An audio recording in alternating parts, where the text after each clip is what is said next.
ঠাকুরের আতুল চরণে প্রণাম জানিয়ে, আরাধ্যা জগৎজননী বড় মায়ের আতুল চরণে প্রণাম জানিয়ে, পরম পূজ্যপাদ বরদার চরণে প্রণাম জানিয়ে, পূজনীয় আচার্যদেবের চরণে প্রণাম জানিয়ে সকলকে আমার রানন্দিত জয়গুরু বলে আলোচনা প্রসঙ্গে নবম খণ্ডে 13ই আষাঢ় শনিবার 1354 সাল শ্রী ঠাকুর বিকালে আমতলায় এসে বসেছেন।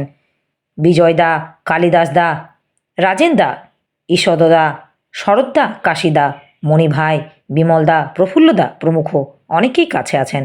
বিহারের একজন বিশিষ্ট লোক এসেছেন, তার সঙ্গে নানা বিষয়ে কথা হচ্ছে। সাম্প্রদায়িক সমস্যা ও দেশের পরিস্থিতি সম্বন্ধে কথা উঠল। শ্রী ঠাকুর বললেন, সারা ভারতের হিন্দু মুসলমানদের পারস্পরিক সংস্থাপনা ও সমাবেশ এমনভাবে করা চলত যাতে ভেদ, বিদ্বেষ, বিচ্ছেদ ও বিভাগের প্রশ্নই উঠত না। আমাদের গোড়াই ভুল হয়েছে। আমরা সংহতি চাই, আদর্শ চাই না, ওতে পথ পাই না, মাথা খোলে না, আর প্রতিলোম চারিয়ে মহা অন্যায় হয়েছে। জন্তু জানোয়ারের বেলায় আমরা প্রতিলোম সংমিশ্রণ পছন্দ করি না, জানি ওতে পিতামাতার মৌলিক গুণাবলীর বিরুদ্ধ মিলনের দরুন বিধ্বস্ত হওয়া বাচ্চা বিকৃত প্রাপ্ত হয়। কিন্তু মানুষের বেলায় এই সত্যটা আমরা স্বীকার করতে চাই না। মানুষের বংশ ঠিক রাখার চাইতে কুকুর বা ঘোড়ার বংশের মান ঠিক রাখার উপর আমরা আজও ঢের বেশি গুরুত্ব দিই। মানুষের বিবাহ জনন নিয়ে যদি এইভাবে ছিনিমিনি খেলা হয়, তবে প্রকৃতিও মানুষকে নিয়ে ছিনিমিনি খেলবে। মানুষের মধ্যে আর মানুষ খুঁজে পাওয়া যাবে না। মানব দানবে পরিণত হবে।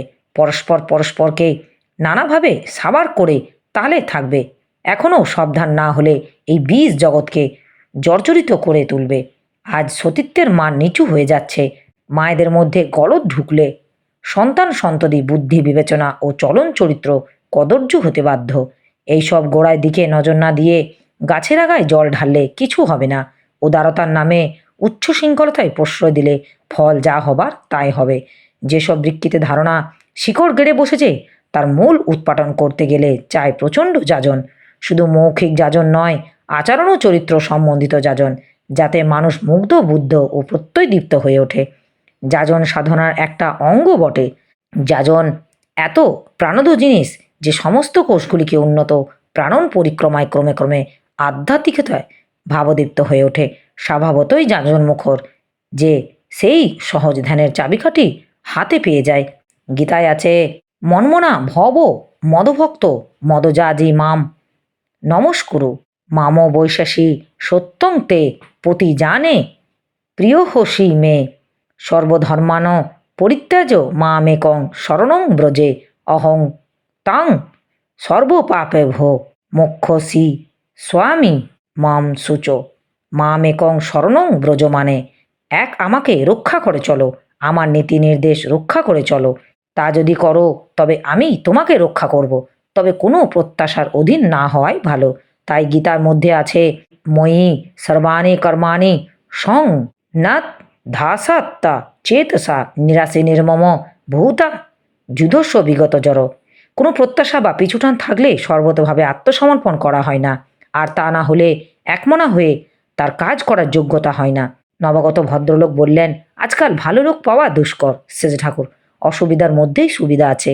মির্জাফর, উমিচাঁদ, রাজবল্লভ, জগৎ শেঠ আজও সমাজের মধ্যে বেঁচে আছে, যারা প্রবৃত্তির খোরাক পেয়ে সিরাজকে বিসর্জন করেছিল। জগৎ শেঠের টাকার অভাব ছিল না, তবু টাকার লোভ ছিল প্রবল। কতগুলি ইষ্টপ্রাণ প্রবৃত্তি জয়ী নিরাশী নির্মম নির্লোভ দক্ষ চতুর কর্মী ও টাকা যদি থাকে, তবে খারাপ লোকগুলিকে দিয়েও অনেক ভালো কাজ করিয়ে নেওয়া যায়। তারা স্বার্থের খাতিরেই তা করে, কিন্তু যারা তাদের কাজে লাগবে তারা যদি হীন স্বার্থের ঊর্ধ্বে না ওঠে, তাহলে তারা কিন্তু পারবে না। কোনো কিছুর লোভে ইষ্টকে ভালোবাসা নয়। প্রত্যাশা ভালোবাসা হলে প্রলুব্ধ হতে পারে, অপ্রত্যাশী ভালোবাসা হলে তাদের কিছুতেই ফেরানো যায় না। কতগুলি মানুষ আছে এমন প্রবৃত্তি ঝোঁকায় যে তারা কিছুতেই মহৎ ব্যাপারে ছাড়া দিতে চায় না, অথচ তাদের সহযোগিতা হয়তো সে ব্যাপারেই অপরিহার্য।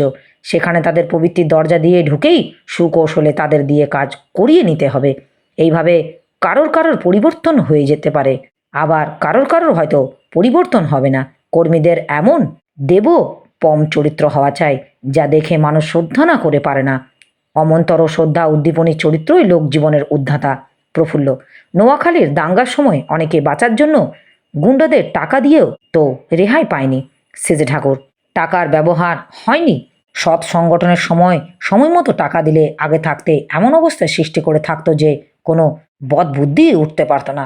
প্রত্যেকেই নিজের বাঁচার জন্য দিল, কিন্তু কেউ একলা বাঁচতে পারে না। পাশেই সবাই মরবে, আরও একজন একলা বেঁচে থাকবে, তা হয় না। এই বিচ্ছিন্নতার দরুন, দুর্বলতার দরুন টাকা খরচ হলো, কিন্তু কোনো কাজ হলো না। কিছু না, 1 ডজন 2 ডজন খাঁটি মানুষ হলে সারা ভারতের ভোল ফিরিয়ে দেওয়া যায়। এরপর ভদ্রলোক বিদায় নিলেন। সন্ধ্যার পর সেজে ঠাকুর বাইরে ইজি চেয়ারে বসে আছেন। এমন সময় হাউজার ম্যানদা, তার মা, আউটার ব্রিজদা প্রমুখ আসলেন। দেখতে দেখতে অনেক লোক জড়ো হয়ে গেল। মাদ্রাজ সম্বন্ধে কথা উঠল সেজে ঠাকুর। মাদ্রাজ কীরকম? হাউজার ম্যানদার মা: সুন্দর। আমার মনে হয় ওখানে গরম বোধ হয় একটু বেশি। কলকাতাও সুন্দর। আমি যা ধারণা করেছিলাম কলকাতা তা থেকেও বড়। কথা প্রসঙ্গে মা জিজ্ঞাসা করলেন, মানুষে রিক্সা টানে, তা কি আপনি পছন্দ করেন? সেজে ঠাকুর: না, আমার ভালো লাগে না।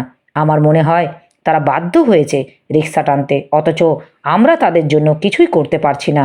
আমি রিক্সায় চড়িনি, কদাচিৎ ঘোড়ায় গাড়িতে চড়েছি। সেজে ঠাকুর আউটার ব্রিজদাকে জিজ্ঞাসা করলেন, ক্যাপেলের সঙ্গে দেখা হলো? সে কবে আসবে?